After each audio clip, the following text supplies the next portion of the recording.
शुभ संध्या आदरणीय नायक मंडल, आदरणीय आयोजक मंडल एवं प्रबुद्ध श्रोतागण। जैसा कि आज का विषय है, हम आजाद हैं कि पूर्णतः विपक्ष में मैं शशि शेखर अपना वक्तव्य प्रस्तुत करने जा रहा हूं। 100 में से 70 जब नौसाद हैं, दिल पर हाथ रखकर कहिए देश क्या आजाद है। सवाल सीधा सा है, कितने आजाद हैं इस स्वतंत्र भारत में हम? क्या आजादी के 74 वर्ष पश्चात भी देश व्यवहारिक स्तर पर पूर्ण रूप से आजाद हो पाया है? 1947 के पश्चात भारत देश का वह सपना, समृद्ध, प्रभु और विकासशील देश होने की संकल्पना की कल्पना क्या हकीकत हो पाई है? अंग्रेजों से तो हमें आजादी मिल गई, लेकिन हमें आजादी आज भी नहीं मिल पाई है। हमारी आजादी अभी बाकी है। आजादी गरीबी से, आजादी भ्रष्टाचार से, आजादी असमानता से, रंग भेद, जातिवाद, धर्मवाद, तमाम तरह की सामाजिक कुरीतियों से हमारा समाज जूझ रहा है। आजादी अशिक्षा से, हमारे नौजवानों को बेहतर शिक्षा प्राप्त करने के लिए अन्य देशों में जाना पड़ता है, और यही नहीं, गांव के नौजवानों को तो शिक्षा छोड़नी भी पड़ती है। जब हम आजादी की बात कर ही रहे हैं और यह सवाल कर रहे हैं कि क्या हम आजाद हैं, तो हमें यहाँ हम को भी समझना अति आवश्यक है। हम का तात्पर्य मैं और आप, सिर्फ जो इतने खुशनसीब हैं कि इन विषयों पर तर्क वितर्क कर रहे हैं, बिल्कुल भी नहीं है। अभी तो मुल्क के जर्रे जर्रे में सांस लेता हुआ हर एक शख्स, हिंदुस्तान का एक एक बासिंदा, चाहे वह किसान हो, चाहे वह किसी भी जाति का हो, किसी भी धर्म का हो, किसी भी लिंग का हो, या फिर किसी भी राज्य का हो। हमें एक और चीज समझने की आवश्यकता है कि जब हम आजादी की स्वीकृति मांग रहे हैं या फिर उसका प्रयत्न कर रहे हैं, तो हम किस संस्था से यह मांग रहे हैं। जैसा कि हम सभी जानते हैं कि हम एक लोकतांत्रिक देश में रहते हैं, जहां सरकार जो है जनता की प्रतिनिधित्व से बनती है। उस बनने के बाद सरकार अपनी शक्तियां और देशवासियों की शक्तियां प्रदान करती है।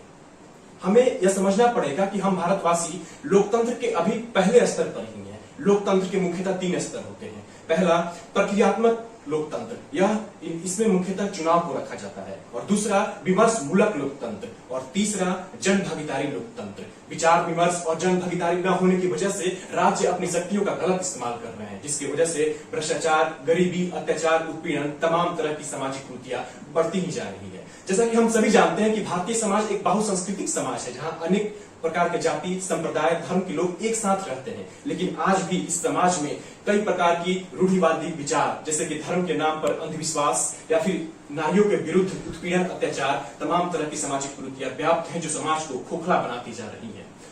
और राजनीति और समाज दोनों एक दूसरे के अभिन्न अंग होते हैं। और यहीं पर बाबा अम्बेडकर साहब का कथन याद आता है कि गुड गवर्नेंस यानी कि अच्छी सरकार आप तब तक लागू नहीं कर सकते जब तक व्यवहारिक स्तर पर और जमीनी स्तर पर आप नमूदार एवं सकारात्मक गुण समाज में बदलाव नहीं कर सकते। एक और चीज हमारे भारत देश में है कि हमें धर्म और संप्रदाय के बीच की जो संकल्पना है, उसे समझने की आवश्यकता है। धर्म एक व्यक्तिपरक विषय वस्तु होता है, लेकिन आज के दौर में हम धर्म और संप्रदाय को दोनों एक ही चीज समझते हैं, जिसकी वजह से उसे एक संस्था से जोड़ी जाती है, जिसके अंतर्गत कई प्रकार के हिंसा, दमन और अत्याचार हो रहे हैं। हाल ही में 2020 का दिल्ली हिंसा हो या फिर पालघर में 65 वर्षीय महंत को पीट कर हत्या करना हो, यह दोनों ज्वलंत उदाहरण है कि हमारे देश में धर्म और संप्रदाय के बीच जो अंतर है, वह हम समझने में विफल रहे हैं।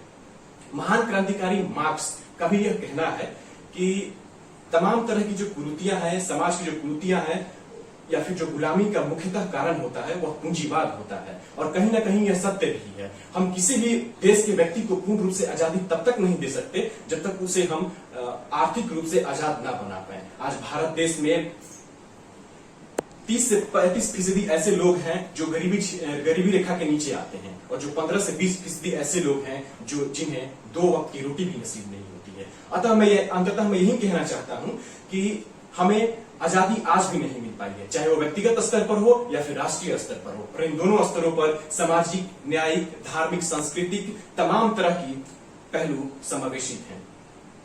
और इन दोनों स्तरों पर अगर हम सकारात्मक और नमूदार परिवर्तन करना चाहते हैं, तो हमें गांधी, विवेकानंद, एपीजे अब्दुल कलाम और नेहरू जी के विचारों पर अमल करने एवं उन्हें आज के और अपने संदर्भों में लागू करने की आवश्यकता है। अतः समय की महत्ता को मैं ध्यान रखते हुए कुछ चंद पंक्तियों से अपनी वाणी पर विराम लाना चाहूंगा।